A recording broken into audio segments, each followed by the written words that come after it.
This is the High Ticket Media Mastery Show. I'm your host, Matthew J. Peters. Welcome to the show. So if you're new, this is the show where we talk about the high ticket, high service, high expectations game and the media we create, the communication and the conversations that need to take place in order to thrive and perform at our best so we can make a profound impact in our marketplace and into the greater world. This is episode 7, and today is all about money. It's all about money. You know, unless we're running a nonprofit, we got to focus on profit, right? But that profit is not the main focus. The results in people's life is the focus. And the profit comes as a result of the work we do in other people's lives. But I want to talk to you first about next week. Next week, I have my guest, Sonia Palomino. She is my money management coach. She has been for several years, and I'm really happy to have her on. She actually helped us get out of debt years ago.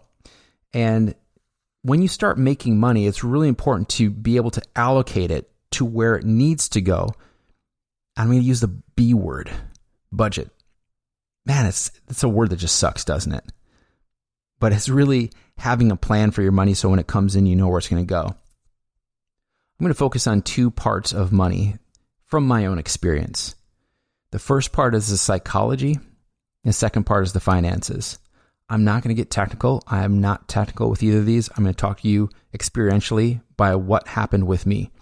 Now, in one of the previous podcasts at the beginning of this show, I talked about how I went from low ticket, which is basically online courses. There's really low interaction, charged $97 to $197. And the year that I made the big shift, for the previous 12 months, I made about $24,000. Not a lot to live on, right?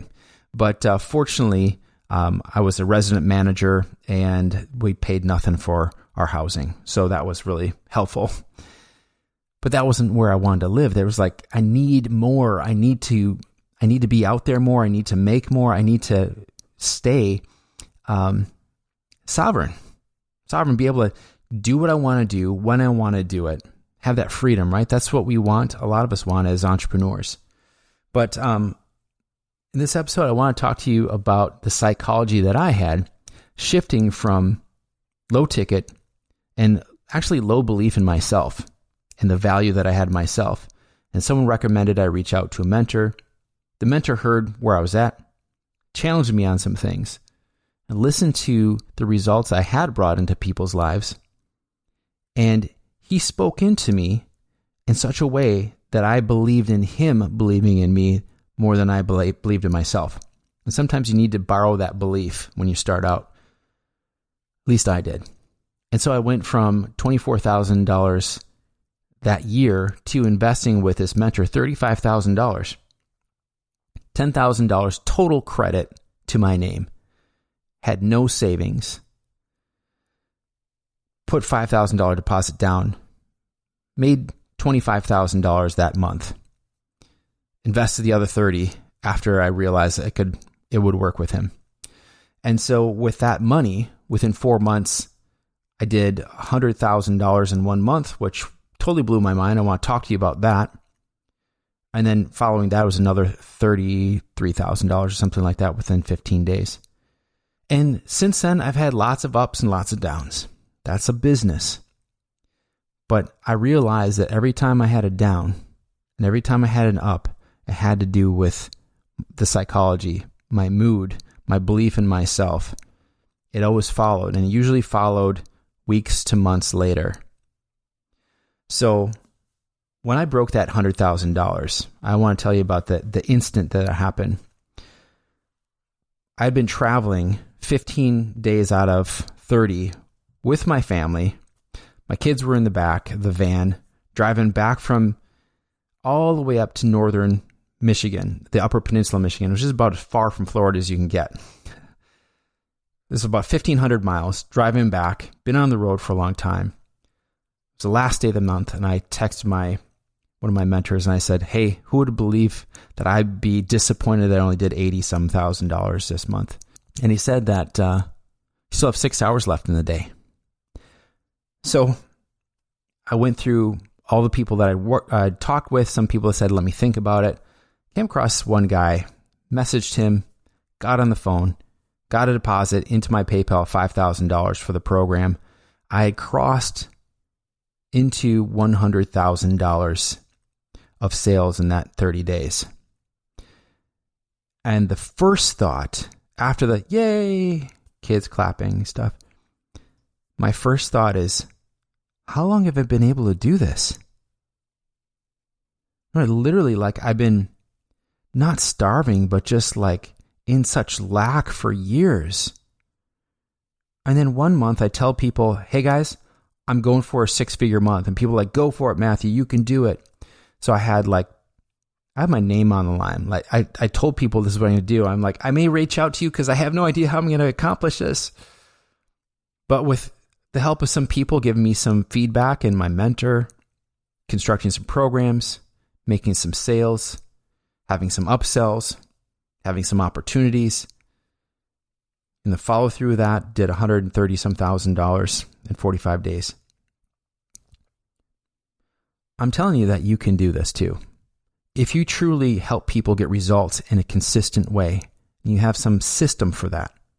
And that system may be one-to-one where you're listening to the person and you can read what they need and you just have that gift to give them exactly what that person needs, knowing how they're going to execute or not execute, depending on what you say. That has a huge value because you're shifting people's reality. When you can communicate that on the front end before they work with you, this is what this podcast is about, is how do you communicate out into the marketplace the ultimate value you have in a person's life, and you're ultimately relevant right now in their current situation. Because there's a lot of you out there may have sold $5,000 products, $15,000, $20,000 products, but you're in a slump. And that slump probably, if you track it back, it goes to something happened in your life. You had a belief about something in your life that you aren't worth it, aren't good enough, shouldn't make that much money. For me, it was religious. It was like, I should be doing this for free. Why am I charging? I love doing this. Why should I be charging for it? If someone wants me to help them move or clean toilets or something. I was a janitor for 9 years. Pay me for that because I don't enjoy that, but I enjoy this. Why I'm getting my payment through the joy and contribution. Why should I get paid with money too? And so I sabotaged myself time after time. And so it was this yo-yo or this roller coaster of income. And so it all depended on how I felt. And that cost me hundreds and hundreds of thousands of dollars and dozens of missed opportunities because I didn't control what was between my ears. And so the psychology behind it is, for me, when I started out, I had to have someone I respect believe in me, and I bought into that belief in me more than I believed in myself. So when I did that 100,000+, I believed in the man that I invested in to help me. I believed he could help me do that. And after I invested that first $5,000, I thought I was going to get this, the heavens were going to open up and angels were going to shine light down on me and tell me how I was anointed to now make hundreds of thousands of dollars. Didn't quite work like that. He said, well, cool. Go sell something. Go sell something. Yeah, I've got to sell something. I had so much leverage. I had to make it work because that second payment was coming out in 30 days and I need to make that $5,000 payment, right? And that was on credit card. And then I'd be tapped out. I would have no money. I would not be able to make that third payment for the $35,000. Well, everything turned out. And I want you to understand that if you are not having a high value of yourself right now, that's probably why you're not selling. And getting that fixed is going to be extremely valuable to you because that lack mentality is contagious. It's like a virus and you need to extract it from your mind, extract it from your life. One of the things I ended up doing was I had this cyclical belief that my value as a person and what I brought to the marketplace was directly reflected in my bank account. And the bank account it is in a way, but it's a time delay. Here's what I mean. When my bank account was low, I felt low of myself, even though I may be serving people right now and I'm getting better and better results. When my bank account was low, I felt like I didn't have much value. When my bank account was really high, I went into this spending spree. Like I would spend money on just stuff that was ridiculous.